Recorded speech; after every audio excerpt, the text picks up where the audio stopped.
Surveillance footage captures a key clue in the case of a missing Michigan woman.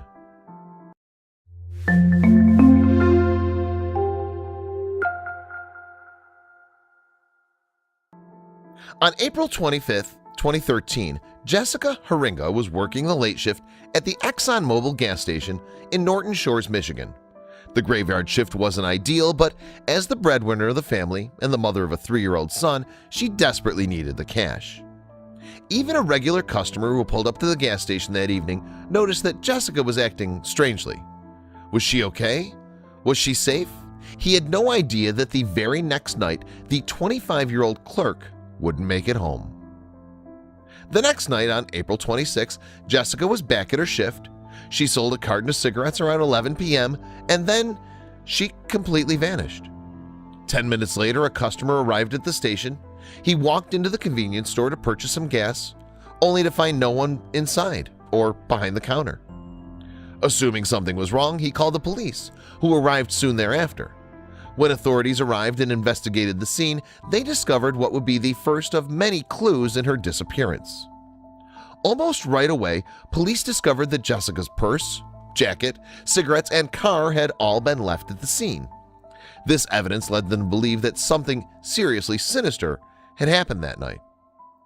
As the police continued to search for clues, they'd ruled out the possibility of a robbery.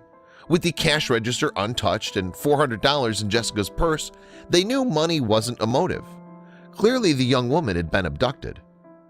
Then authorities made a startling discovery in the parking lot, a puddle of blood. Near that were gun accessories. Yet without a body, they had no idea what happened to Jessica. They'd have to perform DNA tests on the blood to confirm if it was hers. Soon, authorities began asking nearby businesses if their cameras had possibly captured any suspicious activity from other vantage points. As luck would have it, this led them to a major breakthrough.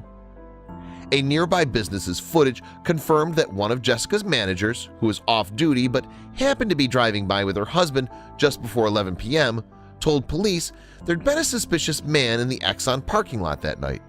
He repeatedly opened and closed the rear hatch of his silver car.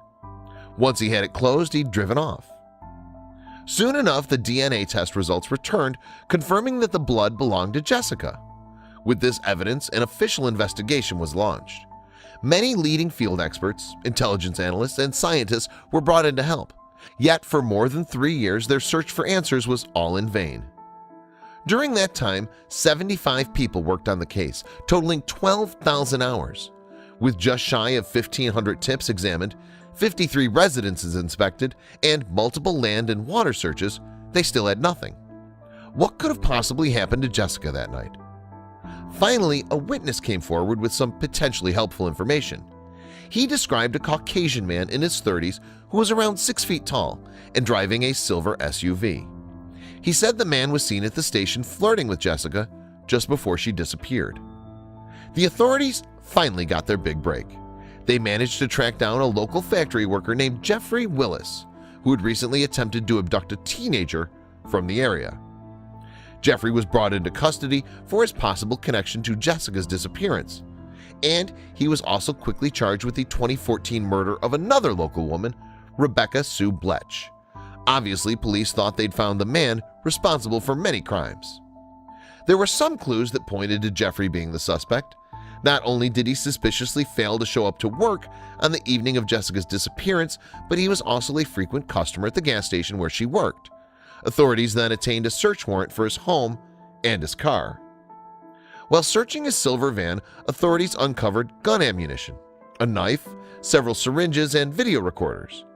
Inside his home, they found a list of women's telephone numbers, underage pornography, and evidence of a man deeply obsessed with serial killers. But that wasn't all authorities found in Jeffrey's home. As they continued, they found a file on his computer titled VIX. When they clicked the file to open it, they couldn't believe what was hiding inside.